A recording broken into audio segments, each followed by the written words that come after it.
ఒక అల్పపీడనం ఏర్పడబోతోంది.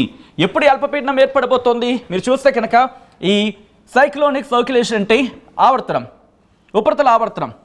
ఇది ఉపరితల ఆవర్తనం అని రాసే ప్రయత్నం చేస్తుంది. ఇక్కడ ఒక ఉపరితలం ఆవర్తనం ఇప్పుడు బలపడబోతోంది. మరీ ముఖ్యంగా ఇది అల్పపీడనంగా ఏర్పడే అవకాశం ఉంది east central Bay of Bengal. ఇదిగోండి నేను మీకు ఇందాక చెప్పాను గుర్తుందా, ఈస్ట్ సెంట్రల్ తూర్పు మధ్య బంగాళాఖాతం, తూర్పు మధ్య బంగాళాఖాతం, తూర్పు మధ్య బంగాళాఖాతంలో ఏర్పడబోతోందంటూ చెప్పుకొచ్చిన సందర్భం. రాబోయే 24 గంటల్లో ఇదిగోండి రాబోయే 24 గంటల్లో తూర్పు మధ్య బంగాళాఖాతంలో ఏర్పడిన ఉపరితల ఆవర్తనం బలపడి అల్పపీడనంగా ఏర్పడబోతోంది అనేది మనకి రిపోర్ట్ చూస్తే అర్థమవుతోంది. సో ఈ క్రమంలోనే ఎటువంటి పరిస్థితులు ఉండబోతున్నాయి అనేది ఆ రిపోర్ట్ని కంటిన్యూ చేసి నేను మీకు చూపించే ప్రయత్నం చేస్తాను. ఇక్కడ మీరు గమనిస్తే కనుక ఇప్పటికే బే ఆఫ్ బెంగాల్కి సంబంధించి ఇదిగోండి మత్స్యకారులకు ఫిషర్మెన్ వార్నింగ్ అంటే fishermen are advised not to venture into the following areas during 1st November to 6th November. 1వ తారీఖు నవంబర్ 1 నుంచి 6వ తారీఖు వరకు కూడా ఇటు మత్స్యకారులు ఎవరు ఈ ఏరియా అంటే ఈ ప్రాంతాలకు సంబంధించి ఈ డేట్స్లో వేటకు వెళ్ళొద్దు అంటే ఇక్కడ హెచ్చరికలు జారీ చేస్తున్న పరిస్థితి మీరు చూడొచ్చు.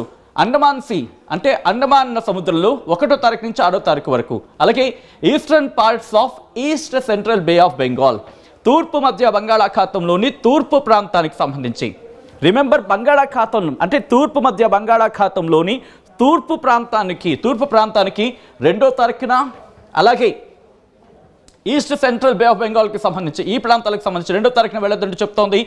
దాంతోపాటు joining north east Bay of Bengal, north east అంటే బే ఆఫ్ బెంగాల్కి సంబంధించి ఈశాన్యం, ఎందుకంటే ఈ ప్రాంతం నార్త్ ఈస్ట్ అంటే ఈశాన్య బంగాళాఖాతానికి సంబంధించి 3వ తారీఖున వెళ్ళొద్దంటూ చెప్పుకొస్తుంది. ఆ తర్వాత some parts of east central Bay of Bengal on 4th November, 4వ తారీఖున తూర్పు మధ్య బంగాళాఖాతంలోని కొన్ని ప్రాంతాలకు వెళ్ళొద్దంటోంది. హెచ్చరిక ఇన్ఫాక్ట్ వార్నింగ్ ఇస్తోంది మత్స్యకారులకు.